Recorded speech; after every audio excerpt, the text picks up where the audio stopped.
This sounds like just the perfect relationship. What is it? Why do you guys work so well together when you're renovating and designing? Whoa. I'm not sure what this is going to be. Yeah, I'm gonna pull out some popcorn and listen to this. Myself. Welcome to The Art of Custom from Hibbs Homes. Sponsored by Pella Window and Doors and Ferguson Bath Kitchen and Lighting Gallery. On this episode, Kory and Amie Hannah join us to talk about entertaining spaces.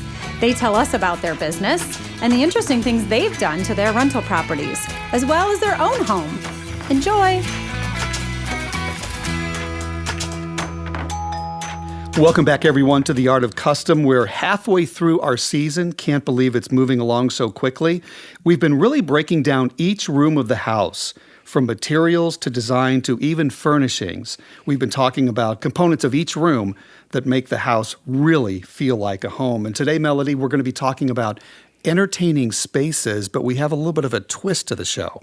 So we have a really awesome couple coming on to talk to us about creating spaces that are appropriate for large family gatherings. And they have some really interesting experience with it, not only creating spaces specifically for that purpose, but also going in and helping people retrofit their spaces for more entertaining purposes. So their names are Amie and Kory Hannah, and you were able to find them just by doing some research. And as we always look for the appropriate type of guests with great experience that can share information with our listeners. Kory and Amie, it's great to have you guys on. You guys have a really cool story that's similar to Kim and Jan. And so tell me how you guys got started in the home industry. Honestly, I kind of drug Kory into it. We were living in South City, and there was a house across the street from us that was, these sweet people lived in it. They're sweet, older, and their house was going into a short sale. And we didn't even know what a short sale was. And their house, had a for sale sign in it. And we kept talking about, I wonder what that house looks like. I wonder if it's cool on the inside. I wonder what that means. So we called the number on the sign and said, hey, we want to walk over and look at the house. And we did, and we bought it. There was definitely more pulling than that. We were like, we could probably fix this up, but I'm kind of the idea person. And Amy's well, I made an offer on it, so yeah. So now we got to figure it out. Here we are. And you'd never done it before? No, we'd never done it before. My dad had rentals growing up, but we had never done anything like this before. Did you know how to look at comps as far as what it might sell comps? for? What is the a kind, comp? the kind of money you might have to put into it? What are you talking about? No, I bet we lost our butts on that first house, to be honest, and I have no idea. If we tried to pay ourselves, actually. But we didn't. We just worked over there every Okay, night. Kory, the idea is to pay yourself if you can. Right. No. Oh, my gosh. I remember that first one. We didn't even rent a dumpster. Like, we were so cheap. We thought dumpsters were so expensive. We will just fill up the city dumpster with all of this plaster, every day, all of every these time bad it gets things. emptied, I'd fill it back up. Oh, so And you bad. didn't get in trouble for that? No. I mean, you can, but I've never gotten in trouble We for got that. some stink eyes from some neighbors, but we had no idea. So, and you guys flip spaces for like Airbnbs and things like that, right? I mean, spaces is really nice of you to say, but yes, we have renovated a shell into a nice Airbnb, yes. And do you guys still own that, or did you sell it? Yeah. Oh, we own it. We did it with a historic tax credit. What made you guys decide that that's what you were going to do with that space? Did it just call to you that this is supposed to be an entertaining space or a family space? I was buying houses for a bigger investment company at the time, and it had come through, and it didn't work for them and whatever. And it was brick walls. There was no stairs. We'd never been to the second floor of it. There was no windows. There was no anything. You had a 10-foot by 10-foot square that felt kind of safe to stand in. But for some reason, I just really, really wanted it. It was kind of went backwards, where it was all right, if we were to do this, we figured out roughly what it was going to cost. And it was kind of what can we do with it to make that work? I'd had a little bit of experience with tax credits through that company. And then we kind of had stumbled into Airbnbs and the possibility of that making more than regular rent. And it's kind of definitely in an up-and-coming area, especially at the time. It's definitely progressed a little bit since then, but the Airbnb money was definitely a lot better than what the regular rent would be in the location. So it kind of all fell together to work out pretty well. And if you look at the space, it is just a gigantic room. So it was really easy to create that Airbnb feeling of, someone can be in the kitchen, someone can be watching TV. You can just have that really nice homey feel. So it was really easy to take the space and make it that because it was literally nothing. So, and that's kind of why I wanted to have you guys on today is when you're creating an Airbnb space or a VRBO space, the idea is genuinely just to have people gather there, right? The bedrooms, they're kind of secondary. And so you focus a lot on those spaces. And today we're talking about entertaining spaces and really what that means. I know you guys have some experience doing renovations to create some of these more open entertaining spaces as well. And so what was it that you did with that Airbnb that was different than, say, when you approached the great room of the first house that you maybe not the first, a great room of a home that you would. Yeah, so there's a couple different things that we did. That room has smaller bedrooms. So it has more like 11 by 11, 12 by 12 bedrooms that, we don't see that small here in St. Louis that often. And then it doesn't have a lot of storage. Like they all have walk-in closets, but they're very, very small. And so a lot of the pizzazz is in those big rooms. So the main floor is one big room. We always make sure to have a half bath off the entertaining spaces to make it so you don't have to go upstairs. And, keeping with like the island, several people can sit in the kitchen. And then, 4 feet from that is your dining table. And then, 5 or 6 feet from that is a huge couch and a big seating area. So we had my, 30th birthday party there or something. And it was just huge. Several different groups of people can be in there. And so, yes, with the renovation, we made it an entertaining space. Also with the furnishings and that kind of stuff made it very entertaining. Oh, I think our mindset a little bit with the Airbnb thing, too, is for the investment purposes, is we didn't want to go too far away from a functional real house so it could be sold at some point as just a normal house and not anything too crazy. It used to be the dining rooms were where everybody gathered, but with the new homes we're designing today, I can't tell you the last time that we designed a formal dining room. What are you guys seeing? I'm a realtor here in St. Louis, and so I'm helping a lot of people. I gravitate towards people that are my age, mid-30s, and the formal dining room, I think, is being forgotten. It's not the sexy space anymore. People are wanting those big islands for people to gather around. They're wanting that more open floor plan to flow the people into the dining space or into a den or a living room. Do you think that trend will reverse? I kind of think that kitchens are going to get bigger, but I do think that we're all going to keep the formal dining space. Okay. I think there's something in our generation that wants to be a little bit formal like our parents, maybe a little, I don't know, maybe a little. I don't know. I mean, I was just thinking of like what we just did at a friend's house. So they had a typical subdivision layout of right when you come in, there's a staircase going up and a living room to the left and a formal dining room to the right. There's actually connected to their kitchen through there too. But they are mid-30s, never use it as a dining room, and they entertain a lot. They're in the real estate industry too. And they were like, we want to make this into like a bar, basically. Like we want to have a big backdrop of cabinets with glass and shelves and a TV, and then like an island to get as many people as we can sitting in here. And it just, and like beverage fridges underneath and things like that. And like, we just want this to be like a hangout thing. We don't use it as a dining room, but like we would use it to watch games and watch things like that. That is. And it turned out really cool. I mean, it's got this great island with like seating on 3 sides of it and big backdrop, and they got like we have like LED cabinet lights and TV, the glows from behind the TV and stuff like that. It's pretty cool. So is that family friendly though? I have to think it's like when I have teenagers at home. That is very true. I mean, and they have a young kid, but yeah, maybe when he gets older that it may not be as perfect. I don't know. But I mean, I think it's still, again, kind of like the Airbnb thing. I think we kept it, it's not far off from their kitchen. It's kind of, it's not it wouldn't have to be just like a bar, it's kind of a seating area. I guess if you hid the right stuff away, it wouldn't be that bad. Well, and there's also game rooms are kind of popular right now as well, right? Mm-hmm. I'm beginning to do some cool stuff out like St. Charles and direction because they've got a lot of like new poured 9-foot tall basements and like a lot of people doing with the last year of COVID and staying home and stuff. I've been working with a contractor that works a lot out there, and he does a lot of big extravagant basement things where we're turning an empty basement into like a bar and a bedroom, a couple bedrooms, maybe a bathroom, big built-in stuff and a lot of finishing out rooms like that to be entertaining stuff. And just really quick, I mean, you guys might hear there's a couple of little squeaks in the background. We have a very special guest in studio with us today. Yes, she is. And your daughter. She has a beautiful name. Sutton Magnolia is joining us today. A month old-ish. And she's sleepy, but she's just very well behaved. I've heard her cooing just a couple of times. So. She's literally snoring. You guys don't hear that? No, I don't hear that. It's number one for you. Congratulations. That's pretty exciting. Yes, thanks. When we were first talking about it, when we had not started taping, your response was a lot like the response I got when we were talking about the first home that you flipped. You were unsure of the home. You're a little bit unsure of how to be a mother, right? Oh, I mean, does anyone know what the No, heck you they're don't. You doing learn this as you first go. month? Gosh, I'm surprised Kory and I are upright right now.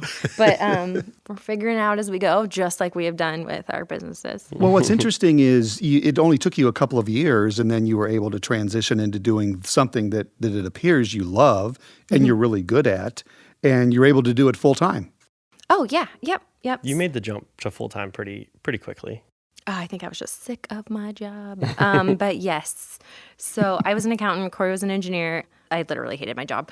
So we'd finished a house, and you were kind of like, how the whole listing and all that stuff went last time. I think I can do a better job at this. Like, I think I can do this. I think I like this. Maybe not a better job, but like, I think I feel like this is something that I could really do and like, run with. So, Kim, when did you and Jan decide? I mean, your story just It's a very is similar story. 2001, we had our two kids. They were both 15 months apart. I guess Alexis was probably 2.5 at the time. And Jan didn't want to go back to work full time, so she got her realtor's license, worked for Coldwell Banker Gundakers. We started flipping homes, just like you guys had no clue. Wow. This was in 2002. We were kind of working up in the North County area. We did a real nice project over on Juniata, a 4-family flat, turned it into a single-family home. Whoa! But we jumped in a lot like you guys, had no clue what we were doing. And 2 years later, we decided that while I enjoyed it, it wasn't our thing because we would always do too much. And you would know this, Amie. It's cost per square foot, regardless of what it looks like. Nobody's going to want to pay you more just because you do this, that, or something else. Mm-hmm. So we then quickly transitioned into new construction. We started building new homes in 2004, got into custom homes in 2006. That and is so cool. 15 years later, here we are. I love that. They're so much prettier. The beginning is so much prettier. Yeah, but I will say this, though. There's something about, and we talked about that. You lived in St. Joe. I lived in St. Joe for a while, too. Especially like the South St. Louis area, all over St. Louis. There is some gorgeous architecture that there is no way you could replicate it today and build these homes. Yeah, First of all, from an aesthetic standpoint, I don't know that you probably could do it, but the cost would be astronomical. I don't know that you have the skilled labor to do it. So what you guys are doing, I mean, I often think back on the days that we were doing it and think, those are really cool homes and, give them a second life and bring them back. And so I think it's pretty cool what you guys are doing. A second or a third life. Or a third, exactly. Yes.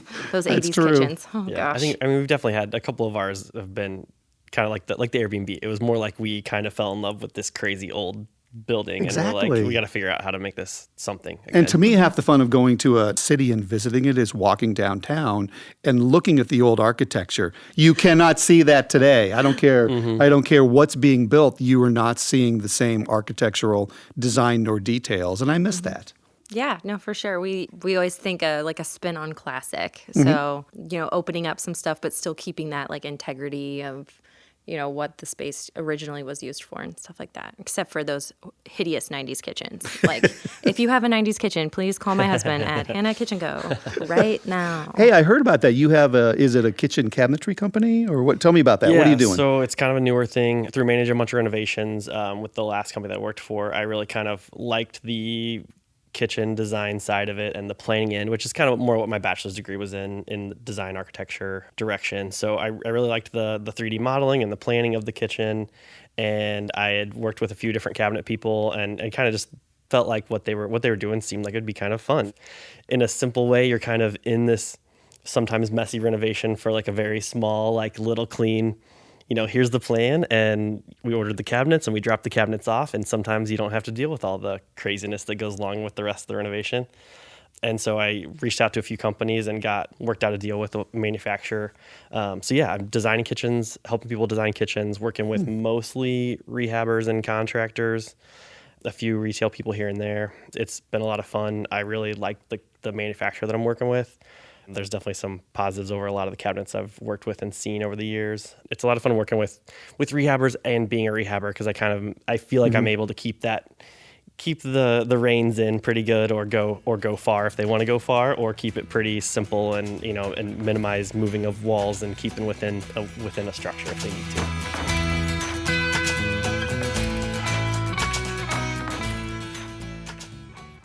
Now more than ever, it's important for you and your family to enjoy the spaces you're in most often. Count on the experts at Ferguson Bath, Kitchen, and Lighting Gallery to help you make the most of home and create a space you'll love to live in together. Shop online or schedule a personalized consultation to discover stunning products from the comfort of your own home.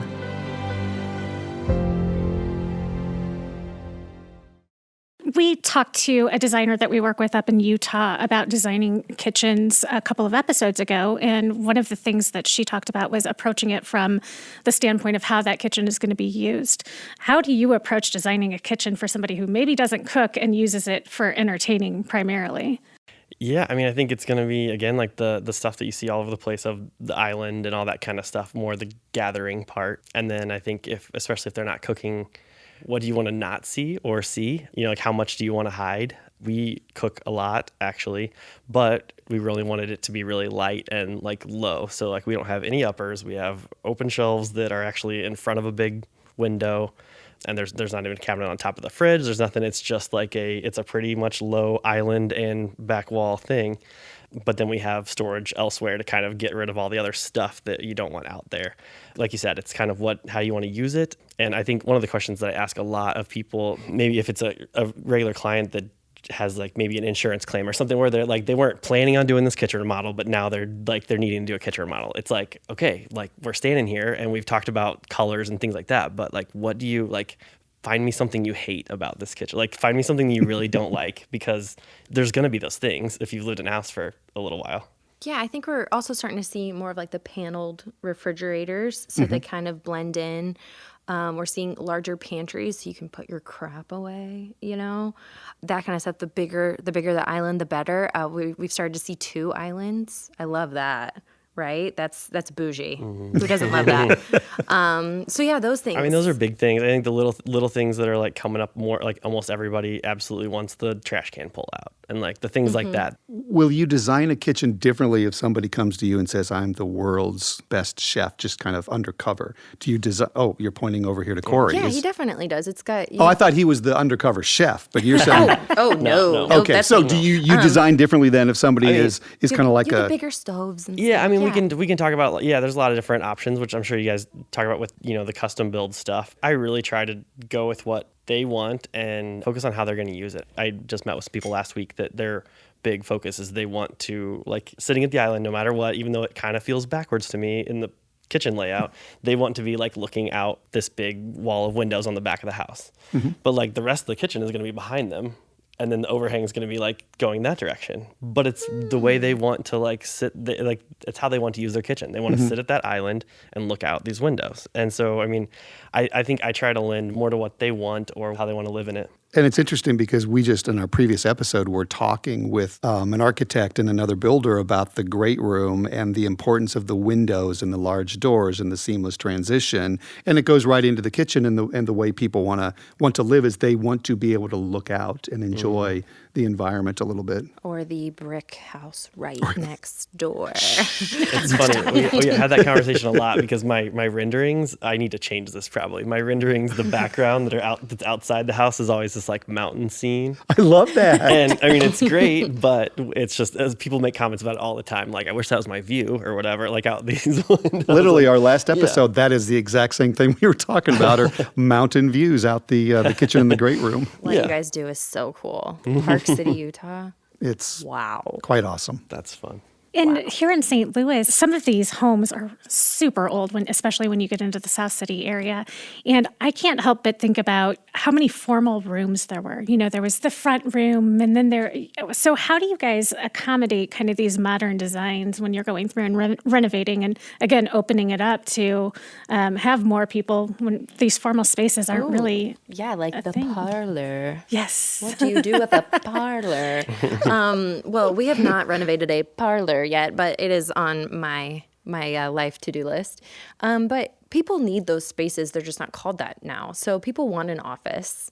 So, shove a desk in there, and now the parlor is an office. I think some of the more difficult things to do is how do we get that other space on the main level, like a washer and dryer space. Where do you shove that? Where do you shove a half bath now? So some of the old homes that we get to renovate, we have to be a little creative like that, adding washer dryer, adding a half bath, adding a full bath, maybe even adding like a master suite on the main level, because that's what people are wanting now. How do you do that? I think it depends on kind of what the project is too, because I know a lot of times with historic tax credits, they get very into what you can do and can't do layout wise. So a lot of times the tax credit renovations that I've been involved in, basically anything that was any layout that you have left, you can't really change. They get kind of progressively less worried about it as you get further back in the house. But some of those rooms, you'll see a lot of renovations in the city here that are full renovations, but they still are very broken up on the first floor because you're not allowed to change some things. We were lucky on our Airbnb doing that. Kind of one of the reasons where we fell into the historic thing was there wasn't a layout to keep. So we're one of the few historic tax credit renovations that is completely open and everything is whatever we wanted because there was no floor plan to save. You know what that reminds me of? I'm scared to ask. What, Melody? Rossi. Operation Finally Home. Oh, Pam's project down on the hill. Yeah, we haven't had a chance to talk about that at all. So. Yeah, we're can't go into it too deep now, but we're the really cool renovation project that came to us through Operation Finally Home. Well, they're a nationwide organization who helps build homes and renovate homes for wounded veterans. And so we built a mortgage-free home in Wildwood 3-4 years ago for a veteran. That. And now we're embarking on what should be a really cool renovation project. So we may be calling you guys for some help. Yeah. Is that all right, Kory? Yeah, happy to help, for sure. You're right, though. Pam's project. I mean, her house is, you walk in and there's Wide studs. open. Yeah. There's It's studs. a really cool brick building that dates back to 60 something? Yeah, there's a possibility that it could be the original sublet house from the hill. Yeah. Yeah, so pretty Really cool. Pretty amazing That's house. pretty cool. We'll need some advice. That is cool.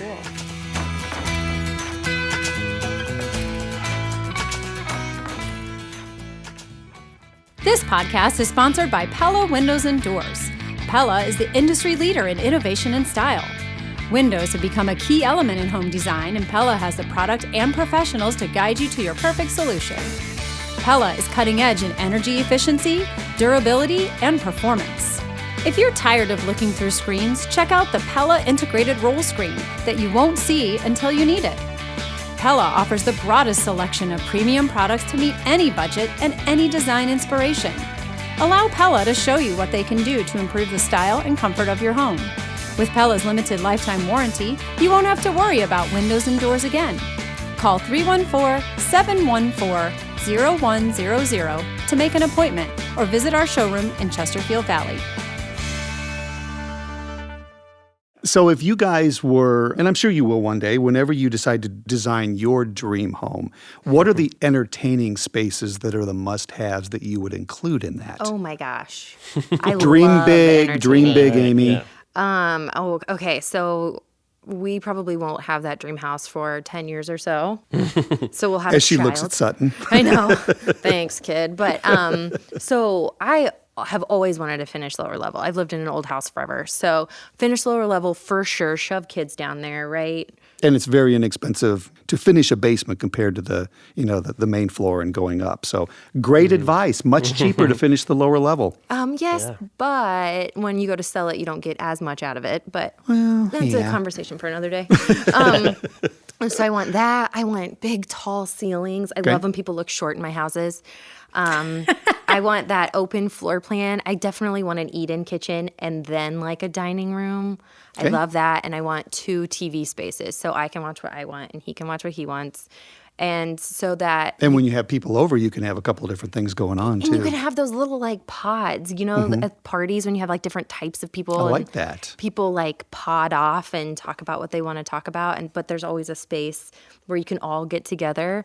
I just love that. We talked about the hearth room in our last episode. Sort of, in a way, that would allow you to kind of pod off, if you will, with a couple of different groups talking and watching TV and a couple of fireplaces and things like that. Yes, but also...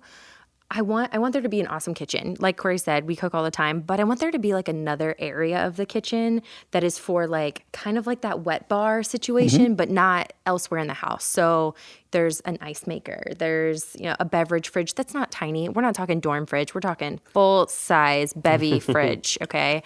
And you know, an island and a shaker. Can't you just see me like shaking martinis? I can. would love it. Yes. So we've been actually designing messy kitchens in quite a few of our homes so that it accommodates entertaining in the kitchen a little bit better. So you can go tear that space up, close the door, and then have everybody sit around the island, and it looks like, wow, she's the cleanest cook ever. I've been trying to work it in with one of. I haven't had a big enough space to pull it off, but one of those where you like walk through, like it looks like a normal pantry cabinet, but you walk through to like behind area with more of the messy kitchen stuff. Ooh, probably fancy. I think that'd be pretty fun. You see what he's, has up his sleeve over there, Amy? He's got a lot going on that you don't know about. So the messy kitchen, you just shut the doors and what's back there? Just all of your mess. Yeah, it's like a large. love It's it. like a large pantry, but you put a sink in there, a dishwasher in there, and you really, a lot of your meal prep takes place back there. And when the party starts, you shut the door, and everybody Melody gets compliments all the time about how clean her kitchen is. like I actually do. I know you do. pantry. It's like we're bringing back Like those a butler big pantries. Butler pantry, yeah. thing, yeah. Some people call them dirty kitchens and messy kitchens, and Oh, we have old houses here, so they're butler pantries. But If you want to get really fancy, a scullery. a scullery. That's right. ooh, yeah, we don't. I think we could tagline this season with bringing the indoors, outdoors. So outdoor entertaining spaces are huge. But when you're working with these small houses and doing renovations, especially, on the smaller lots, how do you create that space? I mean, I would assume with an Airbnb, you're going to want to have some of those outdoor spaces. So how have you guys been approaching outdoor entertaining? We've done a few things that our Airbnb doesn't really have much of an outdoor thing because there's not a big backyard to do much in that house. But at our personal house, we just did a big back deck with a cover. I mean, we really want like the metal roof covering. Like you can hear the rain, all that stuff, hang out in the back. And it has this big dining table. It has a big sectional, a big coffee table out there. We definitely entertain mostly out there, and it's just straight through the door from our kitchen island. So it's really easy. We have these huge windows that look out onto it. But yeah, definitely buyers now are looking for that. So it sounds more like the kitchen opens up into the space. I know we talk a lot about the great room opening up into that outdoor space. Yeah, so we have a grill out there.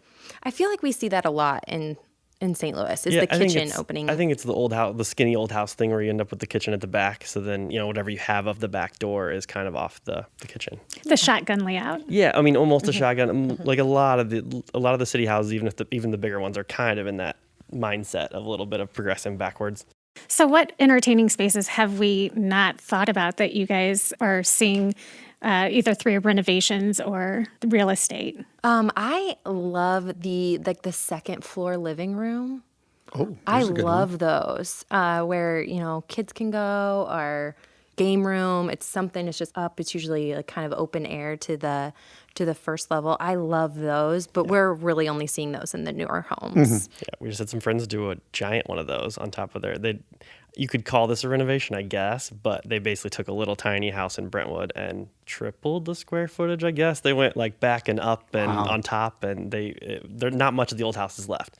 But basically they replaced the trusses on this old house to give you like the room on top of the old house, and they left it all pretty much open. So like that whole room, like you come up the stairs and that whole room is basically like playroom, desk kind of stuff.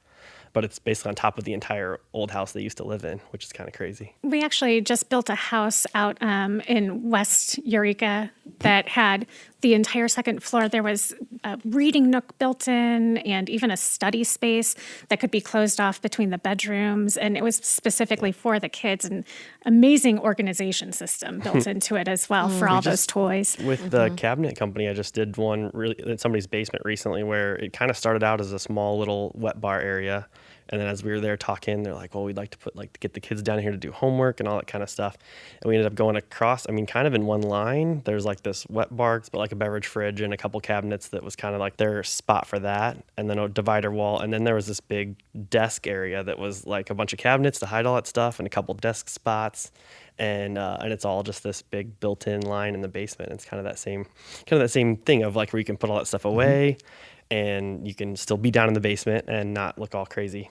So as an elder millennial, I grew up, and that's, the basement really was where all of the entertaining happened. The big family gatherings, they'd sometimes shove all the kids down there, but, there was always that formal living room that nobody got to sit in. And then there's the formal dining room, and it seems like those spaces are just completely being taken over by actual functional I think the functional part is the big. It seems like people are getting rid of that stuff that's not actually functional for whatever reason. And luckily wood paneling too. Oh, yes. Shag carpet. Hey, Kory, you and I need to have a conversation about man caves. Come on, let's take this in another direction. Are you doing many man caves these days?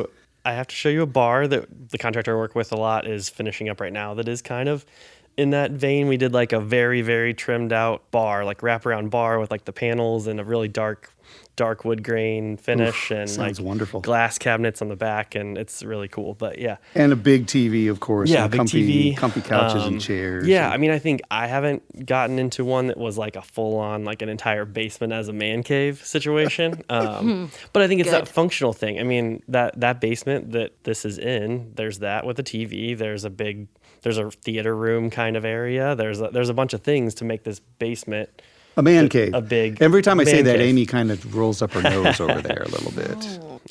Again, it's like that functional and like how do you want to, like whether it's what you guys think was the best idea or whatever for the space that like. And that's what we try to encourage people, again, whether they're renovating or building new construction, think big, dream big. Now, you might not be able to afford it all, but at least give the contractor an idea of what you're looking for and then let the creative juices flow. And chances are you can still accomplish what you want even on a lower budget. Again, with what you all do with renovating homes, I think that you have to be extra creative when you're finding these entertaining spaces. For sure. And another fun thing I always like, if you're entertaining, you need to have some sort of entryway. Kind of welcome everybody. A place to put a coat, stuff like that. And depending on the size of the old house is kind of hard to get sometimes. Exactly. Coat rooms. That is the biggest issue whenever we have people over is where do you put your coat? See, keep me around. Yeah. But like in our house that we have right now, you walk into the living room. But so to visually break up the space into more of an entryway and then more of like that's the living room, this is the entryway type situation, we did a big custom tile job. Like we have this like cute white hexagon tile with our address in it, and it's huge, and it is definitely in front of you. And then we put the beam not in the center of the room. We put the beam scooted over so that it kind of makes a visual hallway, and that is where you will welcome your guests. And then over there is the living room. So that is something I always like to point out to people too, is to kind of create that space with things instead of walls. This sounds like just the perfect relationship. What is it? Why do you guys work so well together when you're renovating and designing? Whoa. I'm not sure what this is going to be. Yeah, I'm gonna pull out some popcorn and listen to this. Prepare myself. I don't know. During a renovation, we become, I think, a good team, but there's definitely we are not doing that, Kory. What are you thinking? And you're the one that's like, this is what we have to do. So if there's a disagreement, who usually wins? It depends, and it's not Kory against Amy. It's design versus budget. Okay, well I can truly understand that. I think there's so I will win on the design or side. Amy wants to paint everything black, and I'm like, that's maybe a little bit much. Maybe we tame it down to like. Maybe Kory needs to, grow a pair. But I will usually win, I think, on the design side if I can fit it within the budget. So I'll be able to have the backsplash go all the way up to the 11-foot ceiling if I do it with a cheaper tile. I will be able to have, a kitchen island that's as big as a queen-size bed if we do it with a quartz rather than some sexy marble. I think we need to record this and play this for every custom home client that we have. It's not a bad come idea, through our to doors. be honest with you. Yeah. I mean, Well, and you get to those points on something like structurally and things like that where it's kind of like, I mean, this is what it is. Like, we're going to have a beam hanging down. The old house joists are 2x8s, and we can't get an 8-inch beam that's big enough. So, like, it's going to be sticking down. You're going to see it. If I'm going to see it, you're going to stick it where I want it to be. Wow, we're getting an inside look at these two. So, and before we go, I want to kind of throw it back to, you were talking about the way that the Airbnb is decorated is what makes it feel like an entertaining space. And I guess I didn't know what that meant. And so that really piqued my curiosity. So Oh, sure. We have one big open floor plan, and we stick with one color scheme throughout the whole thing. So it seems very cohesive. In this particular home that we're talking about, we have a huge brick wall, and that brick wall goes from the kitchen, dining room, living room. Yeah, So most of the exterior walls are exposed brick. And if you keep everything kind of lower, I mean lower, like we don't have a ton of upper cabinets there. It's an Airbnb. You don't need a ton of storage in the kitchen. Everything seems to kind of flow better through the dining room right into the living room. And you don't have these rooms. You have these, just spaces. So really, at any point in time, we could go in there and take the dining room table, put it where the TV is, and switch those two around, and it would be the same kind of space. Well, and like you said, all the bedroom, there's not hardly any walls on that floor. So, I mean, all the rooms and stuff are upstairs. So, which is not that weird of a layout thing, but it is kind of with the Airbnb where most people are like not really going upstairs other than going to sleep. Bill Van Sickle in the last episode was talking about how there's kind of the psychology of moving through a space. You start small and then you kind of go big. And it seems to be, I'd never heard it until that last episode, but I think that that's kind of what you guys are hitting on when you're talking about inviting people into a space and pulling them through. Look at us. Yeah. We're so cool. I think as far as decoration-wise, not that it's specific to the Airbnb, I think on that one at least, because it was so crazy looking before. So we met a friend that does photography and was into kind of like spooky, crazy things like that. And so we send him to the crazier ones. We see if he wants to go take pictures and try effects and whatever. So he took these really, really cool pictures of that house before we started. But we printed out these canvases around, and they're pretty big on the walls. And like, if you look at it for a second, you can figure out that like that's that window, and like that's that window. What a great idea! But you can see these really crazy looking. It's this great, crazy looking scene with like leaves, and there's no windows in the openings and all that kind of stuff. But so it sounds almost like intentional artwork. It's not just, you went to Home Goods and threw a bunch of stuff on the wall. Oh. Yeah. It's like there's a story behind each piece of art that's on the wall. People compliment it. I mean, people mention it in the reviews on Airbnb and stuff. They're like, oh my gosh, we Melody, figured out. do you realize how much work you have ahead of you gathering photos and posting photos on our show notes from this conversation? Well, and I was going to say, before we started talking, I was going through Instagram because I wanted to just find one, and I got lost. I mean, I say that about her all the time. I know. She stalks our competitors. You guys were introducing each other, and I'm just lost in your Instagram feed. With these beautiful before and after photos and all of that. So that's something that we're definitely going to have to link up. With the obviously the early success you've had, and obviously a lot of cool projects, where do you guys go next? And do you have an end game at all, or you just kind of let it play out? I see a few end games for us. Last year, if you would have talked to us, we wanted to be retired by 40. You have just a few years left, though. We You just better have hurry. a few years left, but then this little one came along, and that kind of ruins our savings plans. But Kory's always wanted to build a house. So building, I think, is something we want to get into. We want to do The new construction thing. As far as like that world, the new construction thing is something that I really want. Sexy. I know somebody. Yeah, I might have to Let's stay in touch. pick that person's brain I a was little going to bit. say, when are you guys going to get into the luxury market, and how long do I Oh, need we'll to be done stomp by your then.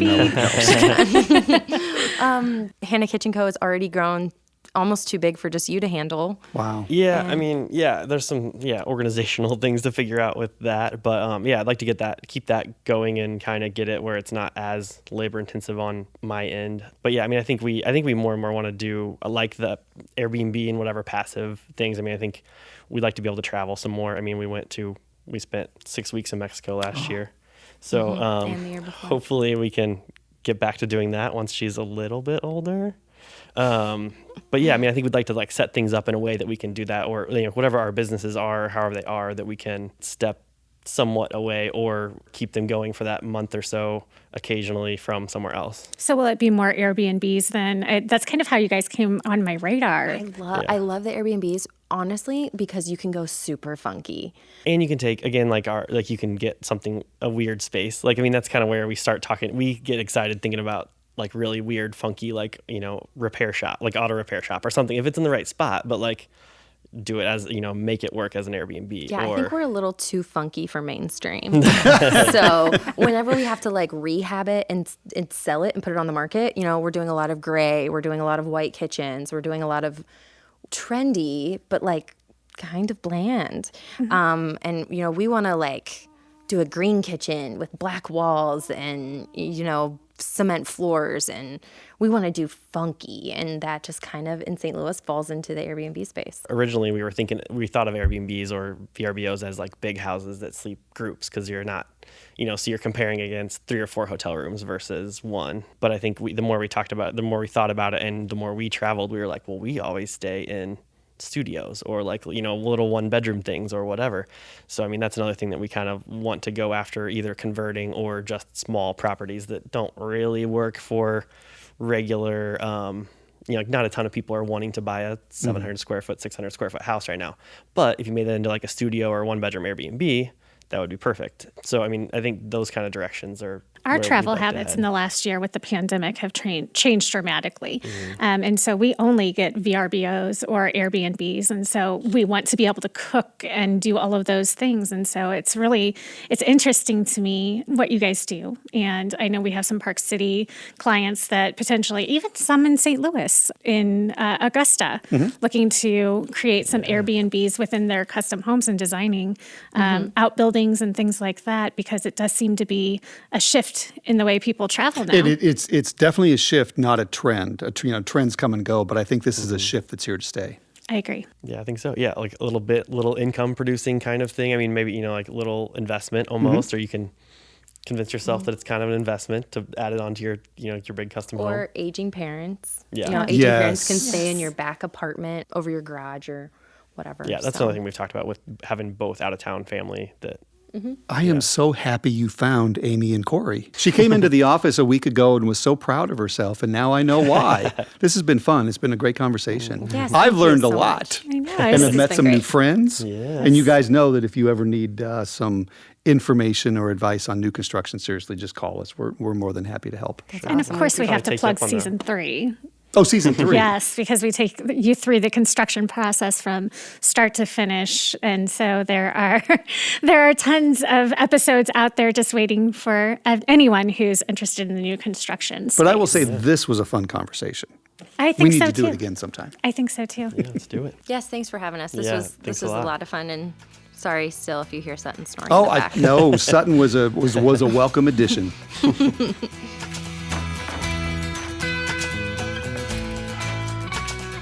It was really great talking to Amie and Kory, and a lot of great information about rehabbing spaces and rejuvenating. And, I think especially coming into the holiday season, talking about creating spaces that are meant for people to gather in.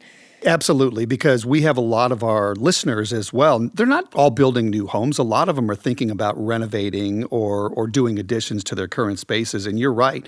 It seems like every time around the holidays is when more and more people start thinking about, this isn't working for our family. We need to start thinking about doing something a little bit different.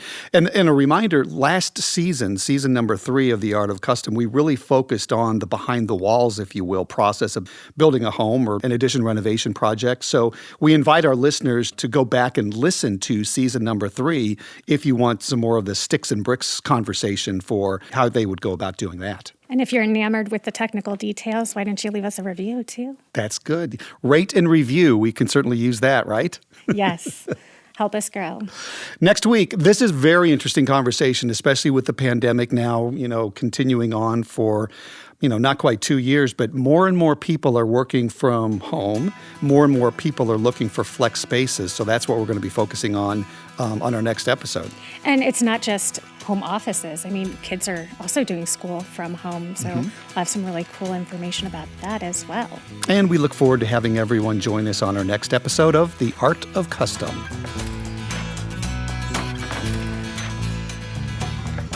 For more information, visit www.artofcustompodcast.com or find us on Facebook as The Art of Custom and on Twitter at Art of Custom Pod. Be sure to subscribe on iTunes, Stitcher, or wherever you get your podcasts to get the latest episodes, and please rate and review to help us grow.